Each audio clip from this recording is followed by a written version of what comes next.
Throughout your networking career, you're likely to see many topologies, many different networks with lots of different components. But what we see on screen is just a basic sample of some of the components that you're likely to see a lot. For example, routers and switches and clients and file servers. We've got links out to a remote network such as the internet. Let's spend just a few moments and zoom in on some of these different elements that we're likely to find in the network.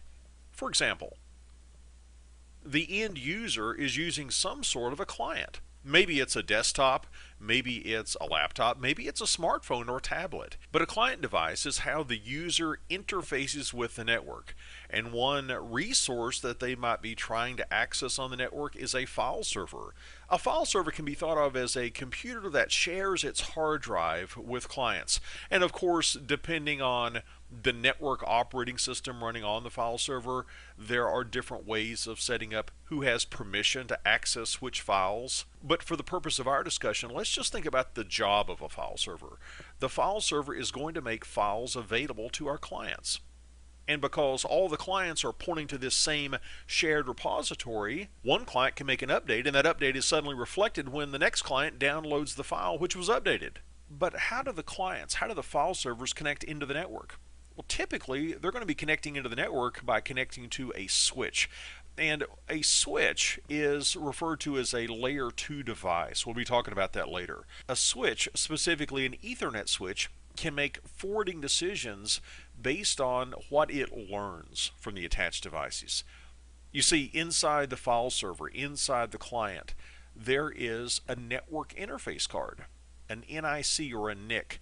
Inside the Ethernet attached device, there is an address that is burned in physically to that card. It's called a MAC address, MAC. That's a media access control address. And the switch can learn which MAC addresses live off of which ports. And once it learns that information, it's going to see a frame destined for a particular destination, and it's going to say, well, I learned that that MAC address lives off of this port, so I'm going to forward that frame out of that port. And you also see on screen a router. A router is a layer 3 device, meaning that instead of making forwarding decisions based on things like MAC addresses, physical addresses, a router, it's going to make forwarding decisions based on logical addresses, networking addresses. We're going to have a big discussion later on about networking addresses and how they work. But for now, just understand that architecturally, as we think about a network, the end user is connecting into something like a switch, and switches can connect to other switches, switches can connect to routers. But as our network starts to scale, and we have different network addressing concerns, as we'll get into later, a router can give us that scalability. A router can also give us flexibility and allow us to connect to non-Ethernet devices, such as connecting out to the internet. And you also notice in the diagram that we have different media interconnecting our devices. We might have category 6 twisted pair cabling connecting our end user devices and our file servers into a switch.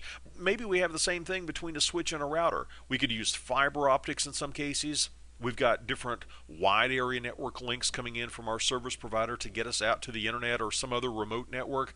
And that's another topic that we'll be covering. What types of media are used to get us around the network? And now that we've had this brief introduction to some of the fundamental components in the network, we need to start thinking about how to classify networks.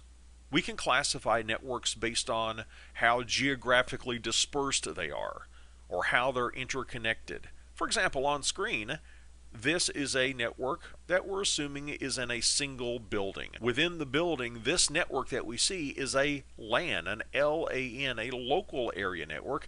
But you see, there's a WAN, a WAN, a wide area network link that's connecting us off somewhere else.